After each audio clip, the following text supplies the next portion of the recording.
فأعوذ بالله من الشيطان الرجيم بسم الله الرحمن الرحيم يا أيها الذين آمنوا عليكم أنفسكم لا يضركم من ضل إذا اهتديتم إلى الله مرجعكم جميعا فينبئكم بما كنتم تعلمون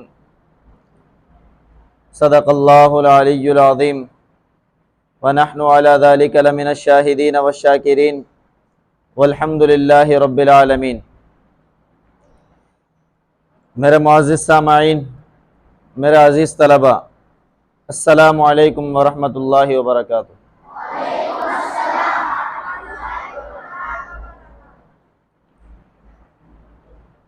انتہائی خوشی کا موقع ہے کہ ایک مرتبہ پھر مجھے آپ لوگوں کے سامنے کچھ گزارشات پیش کرنے کے لیے مدعو کیا گیا ہے۔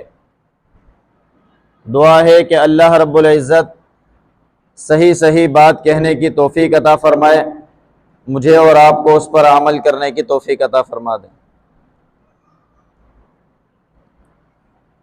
اس آیت مبارکہ کا تعلق میرے اور آپ کی پوری کی پوری زندگی سے ہے، چاہے وہ اجتماعی زندگی ہو یا میری انفرادی زندگی ہو، اس سب کے ساتھ اس آیت مبارکہ کا تعلق ہے۔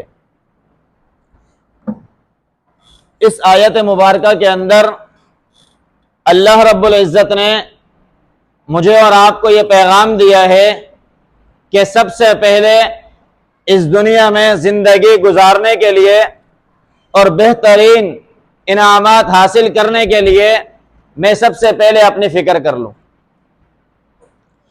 کہ میں کس انداز سے زندگی گزار رہا ہوں، کس طرز عمل کی زندگی گزار رہا ہوں، کیا مجھے یہی طرز عمل کامیاب بنائے گا یا مجھے یہ طرز عمل میرا ناکام بنا دے گا۔ آج میں اور آپ اس معاشرے کے اندر، چاہے میرا چھوٹا ہو یا بڑا ہو، ہر ایک دیکھ رہا ہے کہ ہمارا معاشرہ پسپائی کا شکار ہوتا چلا جا رہا ہے۔ لیکن میں نے کبھی غور کرنے کی کوشش کی، آپ نے کبھی غور کرنے کی کوشش کی کہ ہمارا معاشرہ کیوں دن بہ دن پسپائی کا شکار ہوتا چلا جا رہا ہے؟ کیوں ہمارا معاشرہ ایک اسلامی معاشرہ، ایک اسلامی ملک جس کے اندر بسنے والے کلمہ لا الہ الا اللہ محمد الرسول اللہ پڑھنے والے ہیں، لیکن اس کے باوجود ہمارا معاشرہ ترقی حاصل نہیں کر پا رہا۔ کبھی میں نے اور آپ نے یہ سوچنے کی کوشش کی کہ اللہ نے ہمیں کیوں پیدا کیا؟ کیا اللہ رب العزت نے مجھے اور آپ کو دنیا کے اندر اسی لیے بھیجا جو آج ہم کر رہے ہیں، جو آج ہم ہوتا ہوا دیکھ رہے ہیں؟ ہم اپنے آپ سے اچھائی کو اپنانے کو تیار نہیں ہو رہے اور معاشرے کے لیے اس بات کی فکر کر رہے ہیں کہ معاشرہ اچھا ہو جائے۔ مجھے بتائیں، کیا یہ معاشرہ میرے اور آپ سے کوئی الگ چیز ہے؟ یہ معاشرہ میرے اور آپ سے مل کر بنتا ہے، یہ معاشرہ میرے اور آپ کے دوستوں سے مل کر بنتا ہے، یہ معاشرہ میرے اور آپ کے بڑے اور چھوٹوں کو ملا کر بنتا ہے۔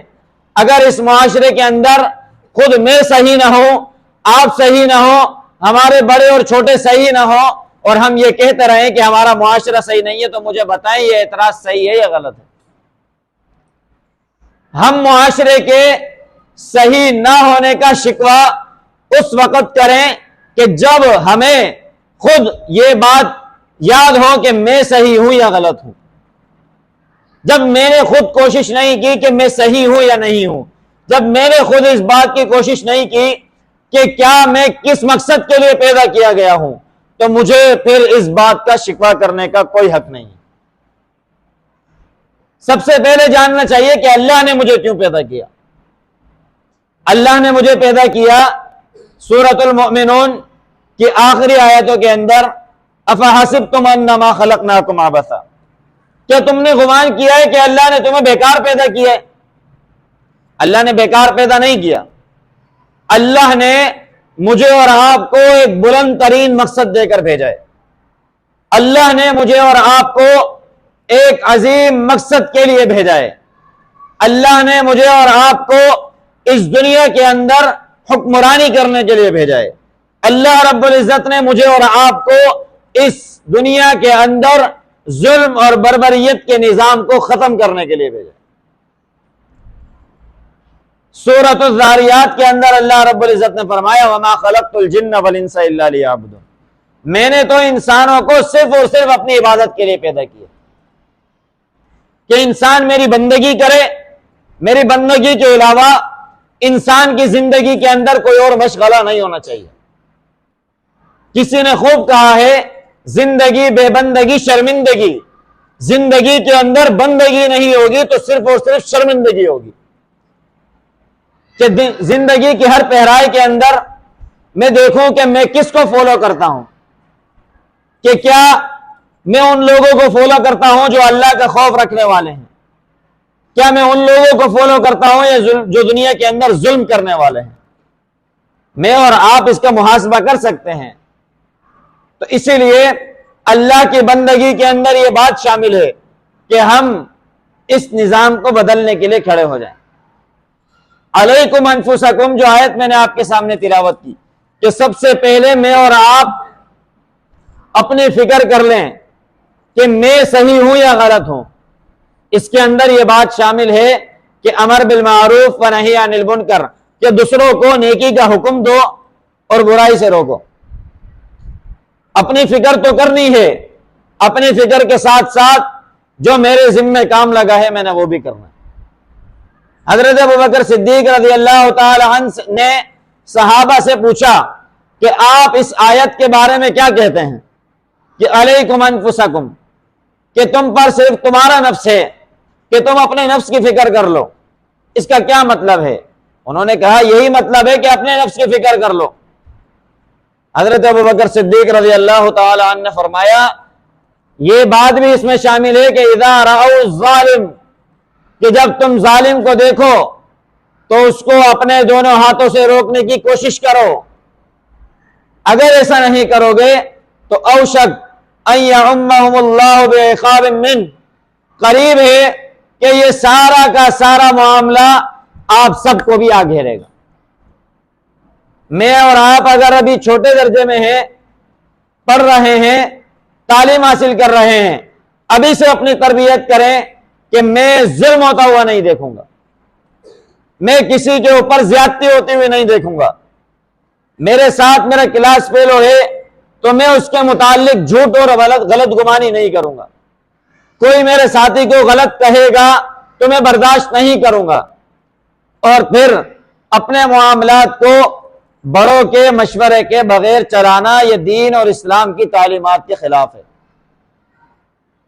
سورۃ الشورى کے اندر اللہ رب العزت نے فرمایا والذین استجابوا لربہم, وہ لوگ جو اپنے رب کی باتوں کو مانتے ہیں اور اقاموا الصلاۃ, نماز قائم کرتے ہیں, وامرهم شورى بینہم, اور ان کے معاملات آپس میں مشورے سے ہوتے ہیں. تو یہ وہ لوگ ہیں کہ جو دنیا کے اندر کامیاب ترین لوگ ہیں.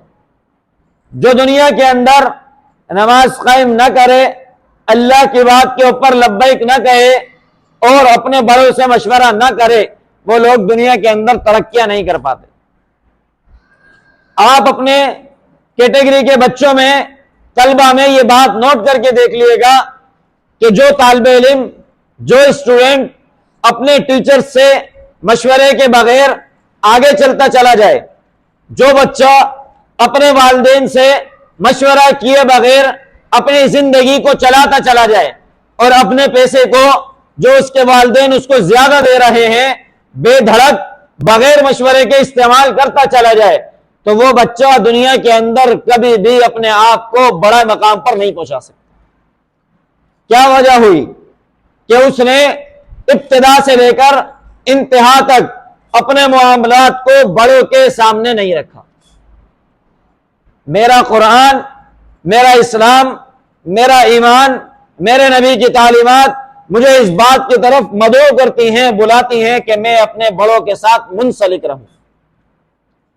میں نماز ادا کر رہا ہوں تو مجھے اجتماعیت کا حکم دیا گیا کہ آپ اجتماعیت کے ساتھ نماز ادا کریں۔ کس وجہ سے؟ نماز تو اللہ کی عبادت ہے، نماز تو اللہ کے لیے پڑھ رہے ہیں، پھر ہونا تو یہ چاہیے تھا کہ کمرے کے اندر اکیلے میں تنہائی میں پڑھتے یہ اللہ کو زیادہ محبوب ہوتی، لیکن اللہ نے نماز کو میرے اور آپ کے لیے دنیا کے اندر زندگی کا ضابطۂ حیات بتایا کہ یہ نماز میرے اور آپ کے لیے ضابطۂ حیات ہے۔ اس نماز کو اگر میں یہ سمجھ کر پڑھوں گا کہ یہ میری پوری کی پوری زندگی ہے، اور پھر اللہ نے اس کے اندر اجتماعیت کو ڈال دیا کہ نماز زندگی کا ضابطہ ہونے کے ساتھ ساتھ نماز کے اندر یہ اجتماعیت بھی ضروری ہے، لہذا میں اور آپ اس اجتماعیت کو اپنی زندگی میں لے کر آئے۔ نماز کے اندر صفوں کا باندھنا، صفوں میں اتحاد رکھنا، انتشار نہ کرنا، پاؤں کا آگے پیچھے نہ کرنا، کندھے کا آگے پیچھے نہ کرنا، مجھے اور آپ کو کیا سکھا رہا ہے؟ کیا اللہ کو اس چیز کی ضرورت ہے؟ اللہ کو اس چیز کی ضرورت نہیں ہے۔ اللہ مجھے اور آپ کو ڈسپلن سکھانا چاہتے ہیں، اللہ مجھے اور آپ کو ایک دوسرے کے ساتھ جوڑنا چاہتے ہیں، اتحاد دینا چاہتے ہیں۔ آج میرے اور آپ کے درمیان یہ اتحاد مانگ پڑتا جا رہا ہے، کم ہوتا جا رہا ہے، قلیل ہوتا جا رہا ہے، قلت اختیار کرتا جا رہا ہے، جس کی وجہ سے ہم ایک اچھے معاشرے کو تشکیل نہیں دے پا رہے۔ آپ لوگ مستقبل کا معاشرہ ہیں، آپ آنے والے وقت کے معمار ہیں، آپ آنے والے وقت کے منصبوں پر بیٹھنے والے ہیں۔ آپ لوگوں کے لیے ضروری ہے کہ آپ ابھی سے اپنے آپ کو اتحاد کے ساتھ جوڑیں، بڑوں کے ساتھ جوڑیں، مشوروں کے ساتھ معاملات کریں۔ اپنا کوئی بھی معاملہ چاہے صحیح ہو یا غلط ہو، اپنے بڑے کے مشورے کے بغیر نہ کریں۔ یہ آپ کو کامیابی کی سیڑھیوں پر چڑھانے کے بعد آخر منزل تک لے کر جائے گا۔ لیکن اگر میں سمجھوں کہ میرے بڑوں نے وقت گزار لیا اور وہ بس آپ نے اپنے مقام پر پہنچ گئے، لہذا میں جو سمجھ رہا ہوں یہ صحیح ہے۔ آج کا نوجوان جو سب سے زیادہ پریشان ہو رہا ہے وہ اس وجہ سے کہ وہ اپنی کر رہا ہے، اپنے بڑوں کو کچھ نہیں سمجھ رہا۔ یہ بڑوں کی مثال دینے والوں نے بہت خوب دی کہ یہ بڑے جو آپ کے پاس موجود ہیں، اگر یہ آپ کے اوپر چیختے ہیں، چلاتے ہیں، سمجھاتے ہیں، اگر آپ اس کو اپنے لیے نقصان دہ سمجھیں تو پھر اپنے لیے گھر میں لگے ہوئے اور پارکنگ میں لگے ہوئے اس شیڈ کو بھی نقصان دہ سمجھیں جو آپ کو دھوپ اور بارش سے بچا رہا ہے۔ وہ شیڈ اگر آپ اس بات سے ہٹا دیں کہ کوئی چیز اس پر گرتی ہے تو تڑ کر آواز کرتا ہے، بارش اس پر پڑتی ہے تو زور زور سے آواز کرتا ہے، یہ نیندیں خراب کرتا ہے، لہذا اس کو ہٹا کر پھینک دیا جائے۔ تو مجھے بتائیں کیا پھر وہ شیڈ ہٹانے کے بعد میں دھوپ سے بچ سکوں گا؟ کیا میں بارش سے بچ سکوں گا؟ کیا میں موسم کے اتار چڑھاؤ سے بچ سکوں گا؟ نہیں بچ سکوں گا۔ یہ جو بڑے ہیں یہ میرے اور آپ کے لیے اس شیڈ سے بھی زیادہ اہمیت رکھنے والے ہیں کہ ہر پریشانی، ہر آنے والی مصیبت اپنے اوپر جھیل چکے ہوتے ہیں اور آپ کو اس سے بچانا چاہتے ہیں، اسی لیے آپ کے اوپر چیخ بھی رہے ہوتے ہیں اور چلا بھی رہے ہوتے ہیں۔ یہ ہے وَأَمْرُهُمْ شُورَىٰ بَيْنَهُمْ، بڑوں سے مشورہ کرنے کا نتیجہ یہ ہوتا ہے کہ وہ اپنی زندگیوں میں برداشت کی ہوئی سختیوں سے آپ کو بچا لے۔ میں اور آپ جب کسی بڑے سے مشورہ کرتے ہیں تو وہ صرف 2 منٹ کی گفتگو نہیں ہوتی، بلکہ وہ اپنی 50 60 سالہ اور 70 سالہ زندگی ایسے نچوڑ کر آپ کو دے رہا ہوتا۔ کبھی کسی سے مشورہ کر دیکھیں، آپ اپنے نقصان کر کے اس مقام پر نہیں پہنچیں گے جو بڑے کے پاس 1 منٹ بیٹھ کر سیکھ لیں۔ یہ دین اسلام، یہ قرآن کی تعلیمات، یہ اللہ رب العزت کے احکام، میرے نبی کی تعلیمات مجھے اور آپ کو زندگی کے ہر پیرائے میں ایسے ہی نچوڑ کر زندگی دے رہی ہیں۔ جب میں قرآن کی تعلیمات پر نہیں آ رہا تو آج میں اس کا نقصان بھی دیکھ رہا ہوں۔ آج یہ ہم دیکھ رہے ہیں، آپ سے بھی کوئی بات پوشیدہ نہیں ہے، مہنگائی ہر چیز، ہر بندہ رو رہا ہے، ہر بندہ چلا رہا ہے کہ جو مہنگائی ہو گئی۔ آپ ایک پینسل لیتے تھے 10 روپے کی آتی تھی، اب 20 روپے کی آنے لگ گئی ہوگی۔ جو چیز آپ 10 روپے کی لیا کرتے تھے 20 روپے کی آنے لگ گئی۔ وجہ کیا ہوئی؟ وجہ یہی ہوئی کہ کچھ وقت پہلے جب یہ معاشرہ تشکیل پا رہا تھا تو ہمارے مالدار ترین لوگ وہ اس بات کی طرف نہیں جا رہے تھے، بلکہ وہ یہ کہہ رہے تھے کہ جی محنت کرنی چاہیے، جبکہ ظلم ہو رہا تھا، ظلم کے خلاف آواز اٹھانی چاہیے تھی۔ تو اوشکا یومہم اللہ بعقاب منہ، آج وہ قریب والا وقت آ گیا ہے کہ یہ مہنگائی، یہ مصیبت، یہ میرے مالدار کے لیے بھی، میرے غریب کے لیے بھی ایک عذاب بن چکی ہے، ہمارے لیے سانس لینا مشکل ہوتا چلا جا رہا ہے۔ وجہ یہی ہے کہ قرآن کی تعلیمات میرے لیے ہر پہرائے میں، ہر شعبے کے اندر زندگی ہے۔ آج ہمارے اوپر ظلم ہو رہا ہے، آپ ہی کی طرح بچی فاطمہ پر ظلم ہوا سندھ کے اندر، آپ ہی کی طرح بچی رضوانہ کے اوپر ظلم ہوا، اس کے خلاف آواز نہیں اٹھائیں گے تو یہ ملک کے اندر کل میرے بچے ہوں گے، کل آپ میں سے کوئی ہوگا جو ظلم کا شکار ہوگا۔ اس ظلم کو اس بچپنے سے پہچانیں کہ جو ظلم ہے وہ کسی وقت میں کبھی بھی کوشش کرنے والوں کو کامیاب نہیں کر سکتا، ظلم کبھی بھی کامیابی کے راستے پر نہیں لے جا سکتا۔ ملک کے اندر کسی کہنے والے نے خوب کہا ہے کہ ظلم کا نظام نہیں چل سکتا، کفر کا نظام چل سکتا ہے، کیونکہ کفر ہوگا تو ظلم تو کم سے کم نہیں ہوگا نا۔ ظلم یہ ہوتا ہے کہ 1 کروڑ کو ایک طرف پھینک دیا جائے اور ایک اپنے لیے اچھی زندگی چاہے، ایک اچھی زندگی گزارنے کے لیے کروڑوں کے اوپر ظلم کر دے، کروڑوں کو حق سے محروم کر دے۔ کیا تعلیم میرے اور آپ کا زیور نہیں تھا کہ جو اسلام اقرا کی بنیاد پر اٹھا کہ پڑھو اپنے رب کے نام سے اور دنیا کے اوپر چھا جاؤ؟ آج میرے بچے کو تعلیم سے محروم رکھا جائے تو مجھے بتائیے کہاں کا انصاف ہے؟ جو اسلام اللہ کا نام لینے والا، اللہ کا دین بتانے والا، اللہ کو معبود بتانے والا، آج اس اسلام کے نام لیواؤں کو طرح طرح کے معبودوں کے اندر جکڑا جا رہا ہے۔ کیا یہ ظلم نہیں ہے؟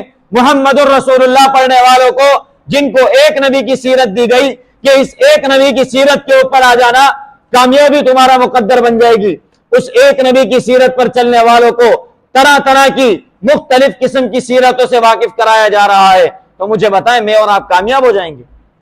کامیاب نہیں ہوں گے۔ میرے اور آپ کی کامیابی یہ لا الہ الا اللہ محمد الرسول اللہ، یہ ابتدا بھی ہے اور انتہا بھی ہے۔ اس کو ابتدا بھی بنائیں، اس کو انتہا بھی بنائیں، یہ دنیا بھی کامیاب ہو جائے گی، آخرت بھی کامیاب ہو جائے گی۔ میرے نبی نبوت سے 20 سال پہلے ایک معاہدہ کرتے ہیں، اس وقت نبی علیہ الصلوۃ والسلام کو اب تک نبوت نہیں ملی تھی۔ نبی علیہ الصلوۃ والسلام کے چچا زبیر بن عبد المطلب نبی علیہ الصلوۃ والسلام کے ساتھ موجود ہیں۔ ایک شخص بنو زبیدہ سے تعلق رکھنے والا، اس کے اوپر ایک شخص نے ظلم کیا جو اس وقت کا جابر تھا، اس وقت کا بادشاہوں کے مقام کا تھا، اس وقت طاقت رکھنے والا تھا۔ اس نے اس کا مال اور دولت لیا اور اس کو اس کے پیسے واپس نہ کیے۔ نبی علیہ الصلوۃ والسلام اس مجمع میں موجود تھے جس میں یہ بنو زبیدہ کا شخص جبل قیس پر چڑھ کے اپنے ظلم کی داستان سنا رہا تھا۔ نبی علیہ الصلوۃ والسلام کو اللہ نے حکم نہیں دیا تھا، نبی علیہ الصلوۃ والسلام کو اب تک نبوت نہیں ملی تھی، لیکن میرے اور آپ کے نبی نے اس نوجوانی کے عالم میں 20 سال کی عمر میں اس وقت کے نوجوانوں کو اکٹھا کیا، اپنے چچا زبیر بن عبد المطلب کو اپنے ساتھ لیا اور ایک معاہدہ کیا جو آج سیرت کی کتابوں میں بھی نہیں مل رہا۔ اس واقعے کا نام دیا گیا، اس معاہدے کو نام حلف الفضول کا نام دیا گیا کہ نبی علیہ الصلوۃ والسلام نے جو معاہدہ کیا اس کو کافر کہہ رہے تھے یہ فضول معاہدہ ہے، اس سے ہم کو کوئی فرق نہیں پڑنے والا۔ لیکن میں آپ کو اس اتحاد کی طاقت بتانا چاہ رہا ہوں، میں آپ کو ظلم کے خلاف کھڑے ہونے کی طاقت بتانا چاہ رہا ہوں۔ میرے نبی نے اس تحریک کا آغاز کیا، چند نوجوان ساتھ لیے، کچھ ہی وقت گزرا تھا کہ اس بنو زبیدہ سے تعلق رکھنے والے شخص کو اس کے حق واپس کر دیے گئے۔ کیا وجہ تھی؟ نبی علیہ الصلوۃ والسلام کے پاس کوئی نبوت نہیں تھی، نبی علیہ الصلوۃ والسلام کے پاس کوئی طاقت نہیں تھی۔ طاقت تھی تو وہ یہ طاقت تھی کہ ظلم کے خلاف کھڑے ہو گئے تھے، طاقت تھی تو وہ یہ تھی کہ اتحاد کر لیا تھا، اپنے ساتھ اپنے جیسی سوچ والے لوگوں کو ملا لیا تھا۔ آج میں اور آپ اگر نجات چاہتے ہیں، کامیابی چاہتے ہیں، تعلیم سے آشنا ہونا چاہتے ہیں اور مستقبل کے اندر مستقبل کے معمار بننا چاہتے ہیں، اچھے منصبوں پر بیٹھنا چاہتے ہیں، یہی قرآن ہے، یہی اللہ کے احکامات ہیں، یہی میرے نبی کی تعلیمات ہیں، یہی میرے نبی کی سیرت ہے، یہی میرے نبی کے صحابہ کے آثار ہیں جس پر چل کر انہوں نے اپنی جانوں کی قربانی دی۔ سب سے بڑھ کر میرے نبی کے نواسے حضرت حسین رضی اللہ تعالی عنہ نے قربانی دی۔ کیوں کھڑے ہوئے تھے؟ ظلم کے خلاف کھڑے ہوئے تھے کہ ظلم برداشت نہیں کیا جائے۔ اپنے بیٹے بیمار جو تھے زین العابدین، ان کو بھی اپنے ساتھ لیا کہ جس ظلم کے خلاف اپنے ہر بچے کو بھی نکالنا ہے، ظلم کسی صورت برداشت نہیں کرنا، وہ چاہے کسی بھی کیٹیگری میں ظلم کیا جا رہا ہو، اس ظلم کو ظلم سمجھیں، ظلم کے خلاف کھڑے ہو جائیں۔ اس ظلم کو ظلم اگر ہم نہیں سمجھتے تو ہم نہ تعلیم میں کامیاب ہو سکتے ہیں، نہ دنیا کے اندر کامیاب ہو سکتے ہیں، نہ ہی آخرت کے اندر کامیاب ہو سکتے ہیں، کیونکہ کامیابی جو اللہ نے رکھی ہے وہ اللہ نے دین میں رکھی ہے۔ دین قرآن ہے، قرآن میں ہی اللہ نے کہا کہ انہ لا یحب الظالمین، اللہ ظالموں کو پسند نہیں کرتا۔ مطلب کیا ہوا؟ پھر اللہ کس کو پسند کرتا ہے؟ اللہ پسند کرتا ہے ان لوگوں کو جو ظلم کے خلاف ہیں، جو اپوزٹ چل رہے ہیں ظلم کے، اس کو اللہ پسند کرتا ہے۔ اللہ اس کے ساتھ اپنی معیت لگاتا ہے، اللہ اس کے ساتھ اپنی رضا لگاتا ہے، اللہ ان لوگوں سے راضی ہوتا ہے۔ اگر میں اور آپ کامیاب ہونا چاہتے ہیں، ظلم کے خلاف کھڑے ہونا پڑے گا، ظلم کو ظلم سمجھنا پڑے گا، چاہے میرے ساتھ بیٹھنے والا شخص جھوٹ کی صورت میں ظلم کرے، حسد کی صورت میں ظلم کرے، یا کوئی اور صورت میں ظلم کرے، ظلم کو ظلم سمجھیں گے تو کامیاب ہو جائیں گے۔ یہی چیز میرے اور آپ کے لیے کامیابی ہے۔ یا ایھا الذین آمنوا علیکم انفسکم، ایمان والو اپنے نفس کی فکر کرو، جب میں ظلم ختم نہیں کروں گا تو میں اپنے آپ کو نہیں بچا سکوں گا۔ اسی لیے اپنے آپ کی فکر کریں، اپنے ساتھیوں کی فکر کریں، اپنے مستقبل کی فکر کریں۔ اس کے لیے بہت ضروری ہے کہ ہم اپنے معاشرے سے ظلم کا خاتمہ کر دیں۔ نبی علیہ الصلوۃ والسلام کے صحابہ میں بچے بھی موجود تھے، معاذ اور معوذ، دو بچے ہی تھے نا، کہ جنہوں نے نبی علیہ الصلوۃ والسلام کو کہا کہ آپ ہمیں بتائیں کہ ابو جہل کہاں ہے۔ نبی علیہ السلام نے کہا بچے ہیں، آپ نہ جائیں۔ کہا ہم بچے نہیں ہیں، ہم اس اسلام کے خلاف چلنے والے کا آج سر کچل دیں گے جو اسلام کے خلاف، آپ کے خلاف بکواسیں کرتا ہے۔ آپ صرف ہمیں اشارہ کر دیں کہ وہ ابو جہل وہ ظالم ہے کہاں۔ نبی علیہ الصلوۃ والسلام نے اشارہ کرنا تھا، بلکہ صحابہ نے اشارہ کیا، اور وہ اشارہ کر کے ہاتھ نیچے نہیں کیا تھا کہ دونوں بھائی معاذ اور معوذ دوڑتے ہوئے ابو جہل کے اوپر لپکے، وہ اپنے شان و شوکت کے اندر گھوڑے کے اوپر بیٹھا ہوا تھا، اس کو نیچے گرا کر اس کا سر قلم کر دیا۔ کیا تھا؟ یہ تھا ظلم کے خلاف کھڑے ہو جانا۔ ان بچوں نے ظلم کو قبول نہیں کیا، تبھی تو اسلام میرے اور آپ تک پہنچا۔ اگر وہ صحابہ، وہ لوگ ظلم کو قبول کرتے تو کیا اسلام میرے اور آپ تک پہنچتا؟ نبی علیہ الصلوۃ والسلام کے ساتھ 313 اسلام کے نام لیوا موجود ہیں۔ آپ اس وقت میں ایک چیز کو دیکھیں کہ نبی علیہ الصلوۃ والسلام کے پاس، نبی علیہ الصلوۃ والسلام کے ایک صحابی حذیفہ اور ان کے والد یمان، وہ بھی آنا چاہتے تھے۔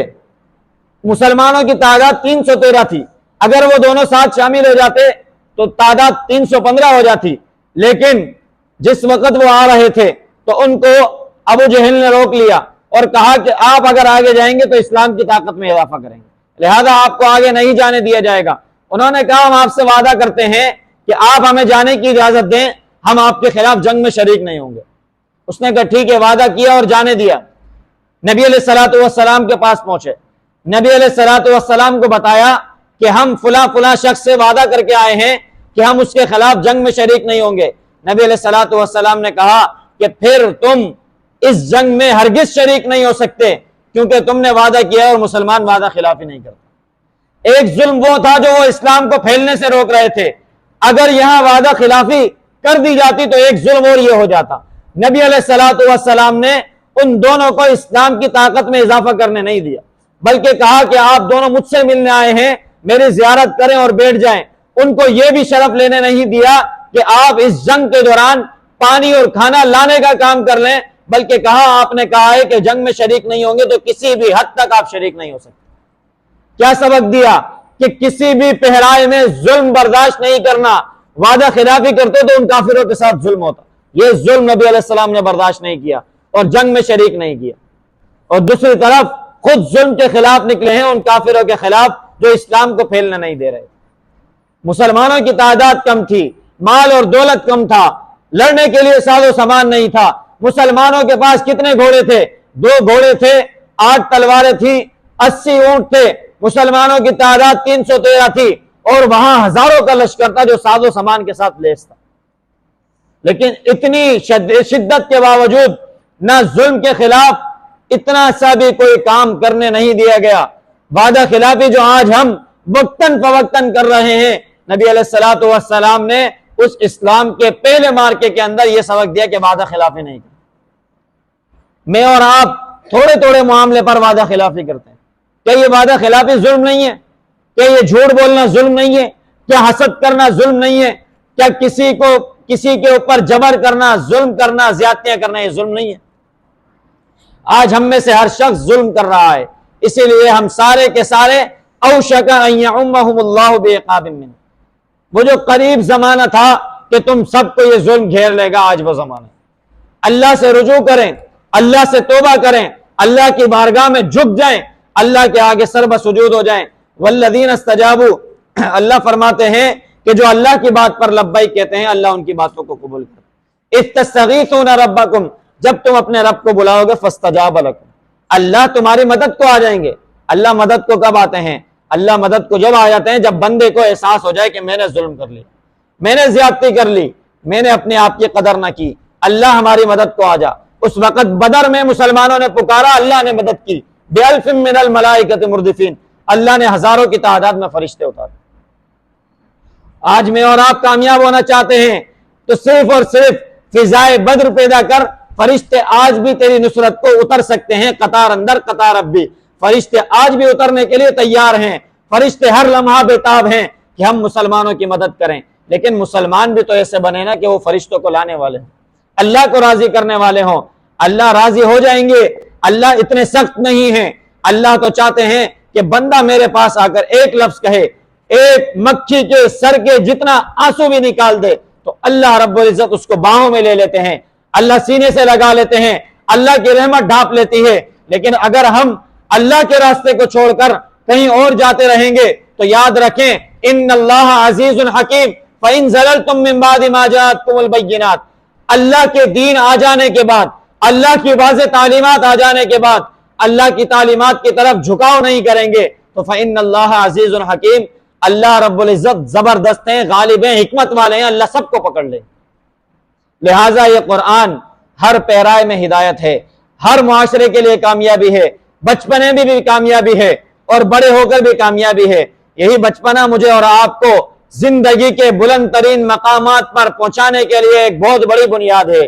اس بچپنے کو اچھا کر لیں گے، اس اسٹوڈنٹ کے زمانے کو اچھا کر لیں گے، یہ طالب علم کے زمانے کو اچھا کر لیں گے تو ہم معاشرے کے اندر اچھا کہلانے کے لائق رہیں گے۔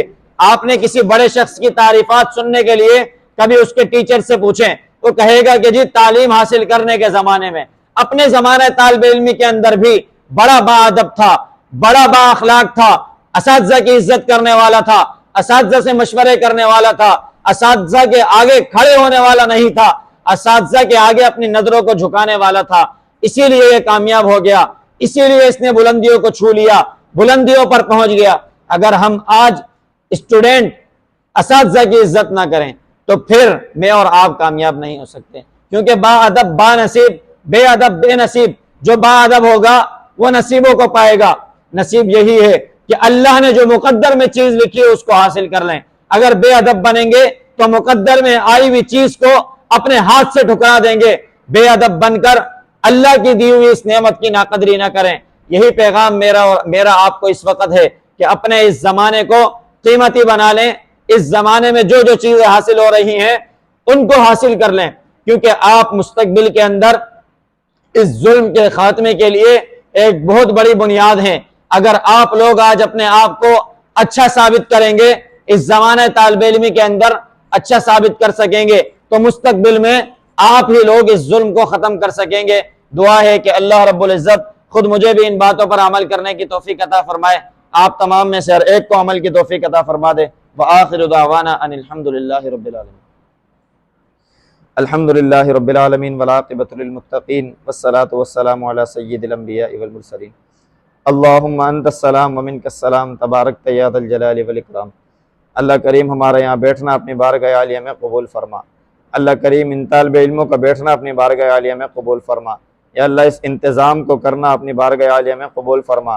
یا اللہ اس کے اچھے ثمرات ہم سب کو عطا فرما، یا اللہ اس کے اچھے ثمرات ہمارے معاشرے پر نظر انداز فرما، یا اللہ ہمارے ان طالب علموں کو یا اللہ دن دگنی رات چوگنی طالب علم میں ترقی عطا فرما، یا اللہ ان کے علم میں اضافہ فرما، یا اللہ ان کے والدین کی مدد اور نصرت فرما جو ان کی تعلیم و تربیت کے لیے کوشاں ہیں، یا اللہ ان کے اساتذہ کے علم میں اضافہ فرما جو ان کے لیے یا اللہ ان کے علم میں اضافہ کرنے کے لیے دن اور رات محنت کر رہے ہیں، یا اللہ ان کے لیے اچھی جستجو کر رہے ہیں، یا اللہ اسی طریقے کی مجالس کا انعقاد کرنے کی ہم سب کو توفیق عطا فرما، یا اللہ ہر تعلیمی ادارے کے اندر اس طریقے کے انتظامات کرنا، یا اللہ ان سب کے دلوں کے اندر اس کو جگہ عطا فرما، یا اللہ ہمارے ملک پاکستان کی حفاظت فرما، یا اللہ ہمارے ملک کو امن کا گہوارہ بنا، یا اللہ ہمارے ملک کے امن اور سالمیت کی حفاظت فرما، یا اللہ ہمارے ملک کو ظالموں سے نجات عطا فرما، یا اللہ قبلہ اول بیت المقدس کی حفاظت فرما، اللہ کریم حرمین شریفین کی حفاظت فرما، اللہ کریم ہمارے ملک میں ہونے والے جو ظلم ہیں یا اللہ ان تمام ظلموں سے یا اللہ ہم سب کو نجات عطا فرما، یا اللہ جو اس ظلم سے متاثر ہونے والے شخص ہیں یا اللہ بچی فاطمہ ہو، رضوانہ ہو، یا اللہ اسی طریقے سے ہماری بہن ڈاکٹر عافیہ صدیقی، یا اللہ ان سب کو اس ظلم سے نجات عطا فرما، یا اللہ ہمارے ہر بچے کو یا اللہ ہمارے ملک میں ہونے والے ظلم سے نجات عطا فرما، یا اللہ ہمارے ملک میں امن کی فضا قائم فرما، یا اللہ ہمارے ملک میں بھائی چارگی کی فضا قائم فرما، یا اللہ ایک دوسرے کا دکھ درد تکلیف کا احساس کرنا ہم سب کو عطا فرما، یا اللہ اس کے لیے ہم سب کو یا اللہ اس تکلیف کو دور کرنے کی کوشش عطا فرما، یا اللہ اس کے لیے ہم سب کو ہمت اور طاقت عطا فرما، یا اللہ جہاں جہاں مسلمان پریشان حال ہیں، بیمار ہیں، مصیبت زدہ ہیں، تکلیفوں میں ہیں، یا اللہ تمام کی بیماریوں کو، پریشانیوں کو، تکلیفوں کو، مصیبتوں کو دور فرما، یا اللہ جتنے بے روزگار ہیں یا اللہ تمام کو حلال طیب روزگار عطا فرما، یا اللہ جتنے برسرے روزگار ہیں یا اللہ ان کے روزگار میں، کاروبار میں خیر و برکت عطا فرما، یا اللہ اس اسکول کو بھی دن دگنی رات چوگنی ترقی عطا فرما،